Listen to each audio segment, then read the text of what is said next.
are right now on the ruins of Tulum, one of the best preserved ruins of the Mayan, preserved since the 14th century. Let's explore it. Most Mayan cities are buried deep in inland jungles, but Tulum was right on the edge of a 39-foot ocean cliff, a heavily guarded fortress controlling ancient Caribbean trade. Today, we're exploring how they built an ocean stronghold out of pure stone. But Tulum was the Spanish name of this place, given by the Spanish conquistadors when they came here because they saw the big cliffs. Tulum means wall. However, the real name of this place was called Zama, which means the rising sun. A little bit like, Japan version of Maya. Why is it called like that? It's because it's built right on a cliff facing the east coast of the Yucatan Peninsula. And from this place you have a very strong stronghold with all different places surrounding this location. Because the conquistadors could see this place from the coastline, from their boats, this place was used as a very great checkpoint to locate themselves along the Yucatan Peninsula. Because as you will see, there's a huge fort built right on the top of the cliff. From very far away here, with a small tunnel, you can see a wall. And actually, all this place is surrounded by walls. As I said, this is a stronghold. This used to be a stronghold, so the inhabitants were protected with these walls on the outskirts of the city. And then there's the beautiful cliff that we're gonna see just after.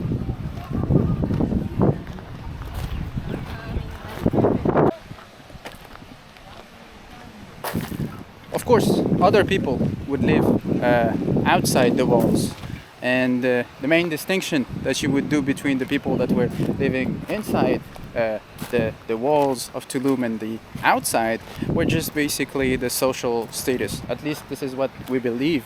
And you would think, how would they get their food around here? Well, since it's near the coast, we think that their main activity was fishing, although they have probably also developed hunting.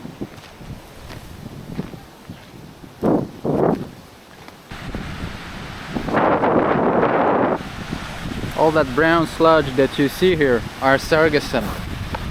Unfortunately, on the Riviera, we have more and more, 6 months on end, this huge pile of sargassum, which is an algae that comes from the ocean and just lands here.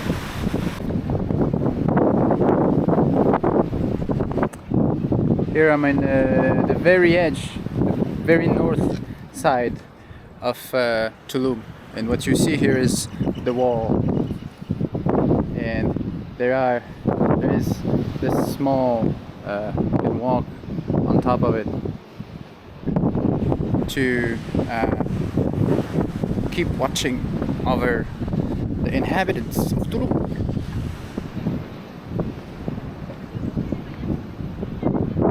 The building that you see on the front is the temple from the god of the wind, and as you might hear, the wind is pretty strong here.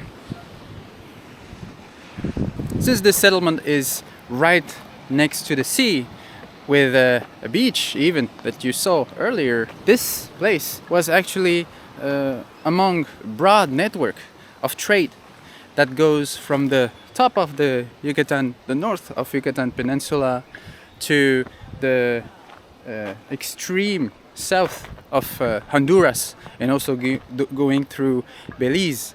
All the material that were traded were stuff that were hard to get, like obsidian, don't remember that obsidian was the only real mineral that they were using, whether it is as weapon or as tools. It could be also cotton or even some other materials.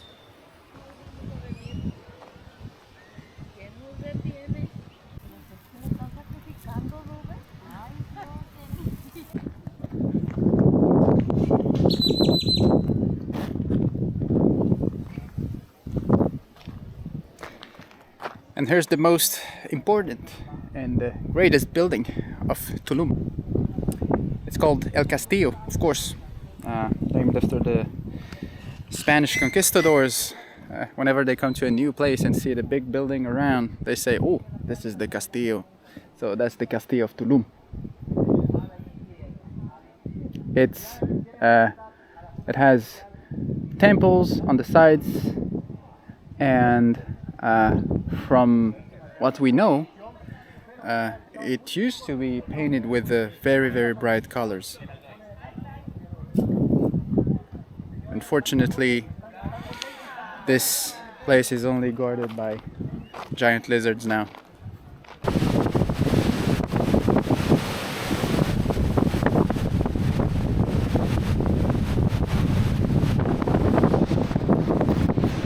So the building that the conquistadors would see is right behind me, the Castillo.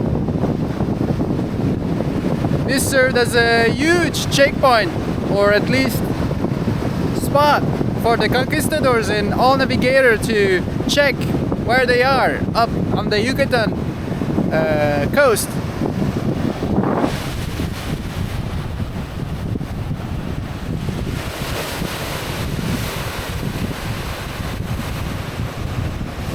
Unfortunately, this beautiful beach has been invaded by the algae, the sargassum.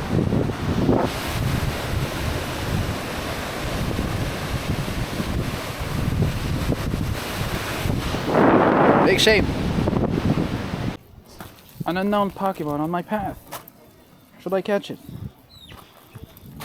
No. It got away.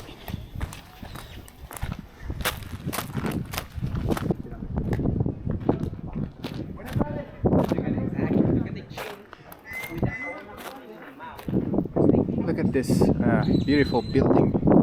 This one is probably one of the most interesting one in Tulum. But the good thing about this one is that you can still see some remains of red paint right here. Here, this is the sculpture of the descending god. Here and here, you have the face of the person here, the jaw here in the middle, and the rest of the face at the top. You can still distinguish here red paint stains, traces of hands, a little bit like cavemen on cave paintings, and you still see the remains of these paintings all around this building, which is probably had the best remains right here. Really wonderful. This is thanks to this small remains here that gives you a small idea about how the other buildings on Tulum and other sites that dates from the same period are painted. Even here inside, I don't know if you can see it, but I can see it. We have really well detailed paintings made of red.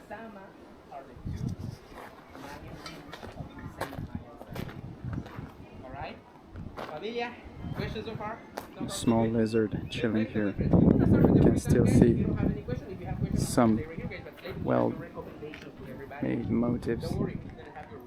That's beautiful.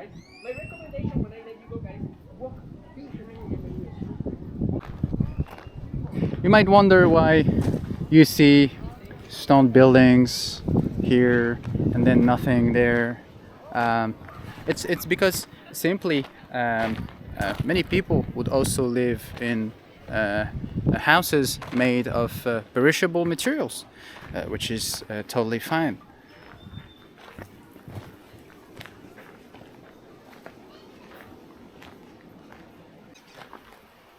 Look here, many buildings here. There's nothing left, only the bases, and the rest were probably made of wood. Here they took the time to build columns, to make walls with rocks, to form the bricks and the stones, to put them all together. So this was probably the palace of someone really important, of course, because we can just say that they dedicated a lot of time to build this building. And I don't know if you can see it, but on the very top of the main entrance, behind the columns, you can also see the descending god.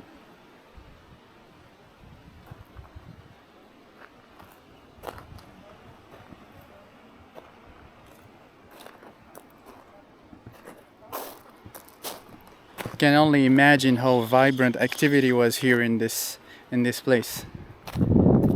People passing by with all their costumes, vendors selling different things. I don't know, coconuts, chocolate seeds. By the way, chocolate here was so important, it was used as a currency, and only the nobles could eat chocolate or drink it, actually, because this is how they would consume it.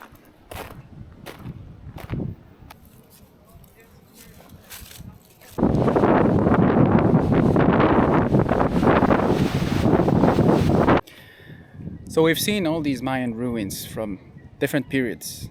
So far we don't know what really ended them. Oh, that's my transportation for the beach. Hola.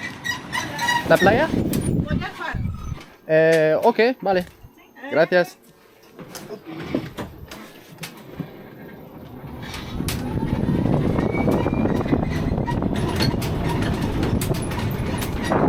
Well, that is much better.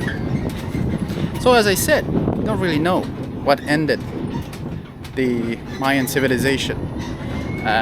They have peaked around 700, 900s, and after that the Toltecs came over from the north and took over the Mayans and somehow gave them a little bit of rebirth. ¿Está el faro? Vale.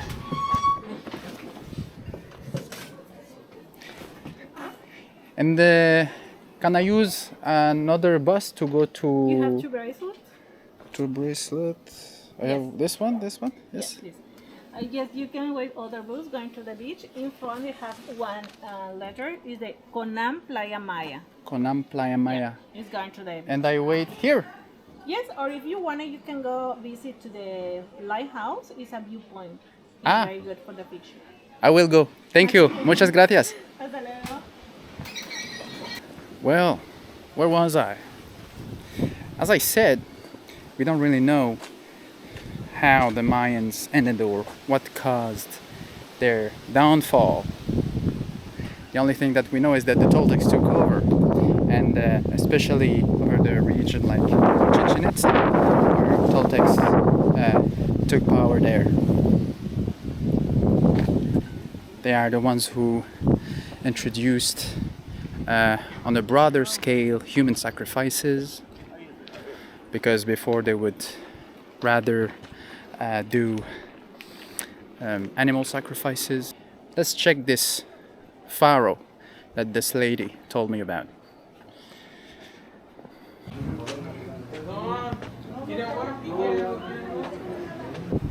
Please, please, give me some wind. Wow, the Sargassum situation. There's too much Sargassum, too much. You can't even swim in there. Too bad, I was hoping I could. It would just feel like swimming in chimichurri. So most of the Yucatan Peninsula, as I told you, is in has no rivers, and it's because most of the ground is made of limestone, and the running water would go underground. It would create the formation of cenotes, and also among the greatest networks of caves and other kind of underground pools, and also one of the greatest coral reef in the world.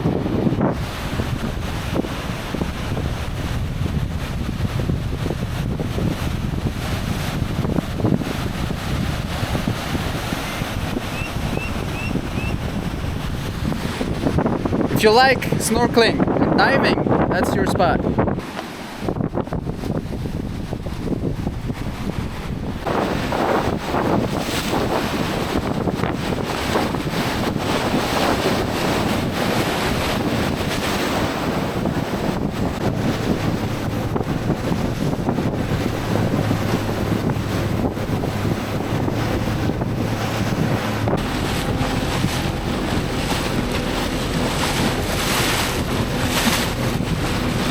The white lines that you see right there is the place where you can find the coral reef, one of the biggest coral reef in the whole world.